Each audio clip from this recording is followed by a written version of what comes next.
Medical കോളേജിൽ നിന്നും മുഹമ്മദ് ഷഹീദ് കൂടി ചേരുന്നുണ്ട്. ഷഹീദ്, ഇപ്പോൾ എത്ര പേരാണ് കൃത്യമായി അവിടെ ചികിത്സയിലുള്ളത്? മറ്റ് ആശുപത്രികളിൽ എത്ര പേരുണ്ട്? അതിലൊക്കെ ആരുടെയൊക്കെ ആരോഗ്യനിലയാണ് ഗുരുതരം? കൂടുതൽ മറ്റിടങ്ങളിലേക്ക് ചികിത്സയ്ക്ക് മാറ്റേണ്ട സ്ഥിതി എന്തെങ്കിലും ഉണ്ടോ? ദിവിഷ്, 29 പേർ ചികിത്സയിലുണ്ട്.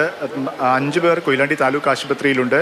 ബാക്കിയുള്ളവർ കോഴിക്കോട് മെഡിക്കൽ കോളേജ് ആശുപത്രിയിലും കോഴിക്കോട്ട് തന്നെ മറ്റ് ചില സ്വകാര്യ ആശുപത്രിയിലും ഉണ്ട്. അതിൽ ഏറ്റവും കൂടുതൽ ആളുകൾ കോഴിക്കോട് മെഡിക്കൽ കോളേജ് ആശുപത്രിയിൽ തന്നെയാണുള്ളത്. 8 പേർക്ക് അല്പം സാരമുള്ള പരിക്കുണ്ട് എന്നാണ് നമുക്ക് മനസ്സിലാക്കാൻ സാധിക്കുന്നത്. അതായത് സാരമുള്ള പരിക്ക് എന്ന് വെച്ചാൽ കാലിൻ്റെ എല്ലൊടിയുക ഉൾപ്പെടെയുള്ള അങ്ങനെ അത്തരത്തിലുള്ള എല്ലിന് പരിക്കേറ്റവരുണ്ട്. അവർക്ക് ശസ്ത്രക്രിയ ഉൾപ്പെടെയുള്ള ചികിത്സ ആവശ്യമുണ്ട്. മറ്റുള്ളവർക്ക് അങ്ങനെ സാരമുള്ള ഗൗരവത്തിലുള്ള പരിക്കുകൾ ഇല്ല എന്നുള്ളത് തന്നെയാണ്. ഏതായാലും എല്ലാവരെയും വിശദമായ പരിശോധനയ്ക്ക് വിധേയമാക്കുന്നുണ്ട്. ഏതെങ്കിലും തരത്തിൽ ആനയുടെ ചവിട്ടേൽക്കുകയോ മറ്റോ ആ തരത്തിലുള്ള പരിക്കേറ്റവരുണ്ടോ എന്നുള്ള കാര്യങ്ങളൊക്കെ പരിശോധിക്കുന്നുണ്ട്. ആശ്വാസകരമായൊരു കാര്യം, ആ തരത്തിൽ ഗൗരവത്തിലുള്ള പരിക്ക് ഇല്ല എന്നുള്ളത് തന്നെയാണ്. ഏറ്റവും പ്രധാനമായും ആന ഇടഞ്ഞ് അല്ലെങ്കിൽ ആനയുടെ ചവിട്ടേറ്റുള്ള പരിക്ക് പൊതുവെ ആർക്കും ഉണ്ടായിട്ടില്ല എന്നുള്ളത് തന്നെയാണ്. ആന വിരണ്ട് ഓടിയപ്പോൾ ഉണ്ടായ അപകടം, തിക്കിലും തിരക്കിലും പെട്ടുണ്ടായ അപകടം, ഒപ്പം തന്നെ ആ അവിടെയുള്ള ഊട്ടുപുര ഉൾപ്പെടെയുള്ള ആ ക്ഷേത്രത്തിൻ്റെ അനുബന്ധ ചില കെട്ടിടങ്ങൾ തകർന്നിട്ടുണ്ട്. അതിൻ്റെ പരിസരത്തുള്ള ആളുകൾ, ഇവർക്കാണ് പരിക്കേറ്റത്.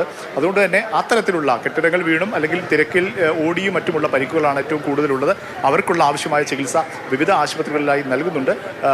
അതുകൊണ്ട് തന്നെ ആനയുടെ ചവിട്ടേൽക്കുമ്പോൾ അധികം നമുക്കറിയാം സ്വാഭാവികമായും പരിക്ക് സാരമുള്ളതായി മാറും. ആ തരത്തിലുള്ള പരിക്ക് ആർക്കും ഇല്ല എന്നുള്ളത് തന്നെയാണ് ആശ്വാസകരമായ കാര്യം. ദിവിഷ്.